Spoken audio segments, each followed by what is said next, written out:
انسان کے مرنے کے صرف 3 گھنٹوں کے بعد باڈی کا ٹمپریچر کم ہونا شروع ہو جاتا ہے اور تقریباً 8 گھنٹوں کے بعد جسم سخت ہونے لگتا ہے، کیونکہ دل خون کو پمپ کرنے کا کام بند کر دیتا ہے، جس کی وجہ سے خون مسلز تک نہیں پہنچ پاتا اور وہ مسلز سکڑنے لگتے ہیں۔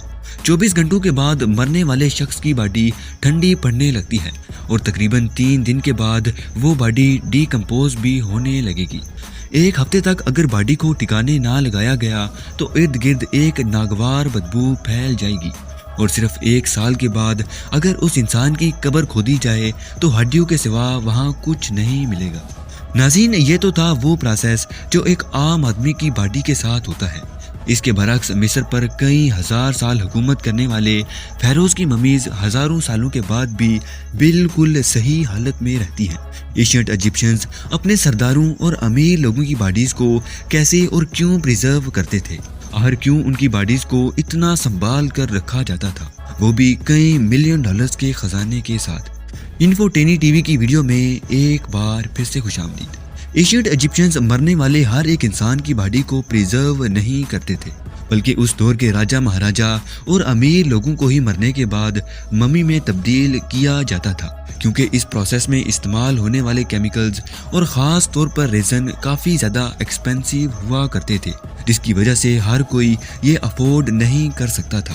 مرنے والے انسان کو ممی بنانے کے لیے سب سے پہلے اس دور کے ایکسپرٹس جسم کے اندر سے انٹرنل آرگنز کو ایک ایک کر کے نکال لیتے تھے۔ ایسا کرنے کے لیے پیٹ کے ایک طرف ہلکا سا چیرا لگایا جاتا تھا اور وہاں سے ہاتھ ڈال کر لیور، لنگز اور سٹومچ کو نکال لیا جاتا تھا، کیونکہ یہ آرگنز جلدی خراب ہونا شروع ہو جاتے ہیں۔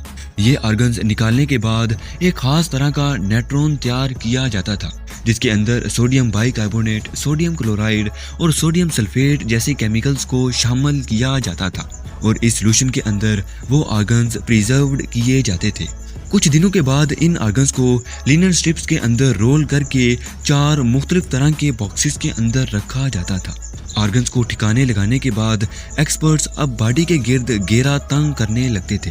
باڈی کے جن حصوں سے وہ آرگنز نکالے جاتے تھے، اس جگہ کو فل کرنے کے لیے وہاں ایک خاص طرح کا کپڑا گسیڑ دیا جاتا تھا۔ اس کے بعد باڈی کو اٹھا کر نیوٹرون سے بڑے ایک ٹینک میں 3 مہینوں کے لیے رکھا جاتا تھا۔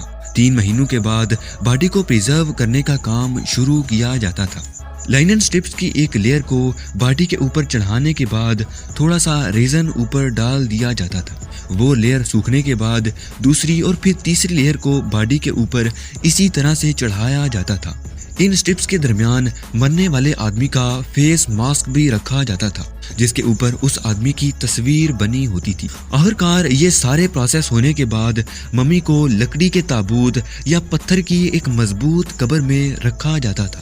ساتھ ہی قیمتی فرنیچر اور کئی ملین ڈالرز کی جیولری بھی اس ممی کے ساتھ رکھی جاتی تھی۔ ایشینٹ ایجپشنز کا ماننا تھا کہ اگر وہ ممی کو ایکسپینسیو جیولری کے ساتھ اس دنیا سے رخصت کریں گے تو مرنے والا شخص اپنے خدا کے سامنے خوبصورت نظر آئے گا، لیکن ان کو کیا پتا تھا کہ اس جیولری کو کئی ہزار سالوں کے بعد انسان ہی چرا لیں گے۔ ناظرین، اگر مرنے والا شخص کچھ زیادہ ہی امیر ہوتا تھا تو اس کے پالتو جانوروں کو بھی مار کر ممی میں کنورٹ کیا جاتا تھا، اور ان ممیز کو بھی جیولری کے ساتھ وہیں اس کے پاس رکھ دیا جاتا تھا۔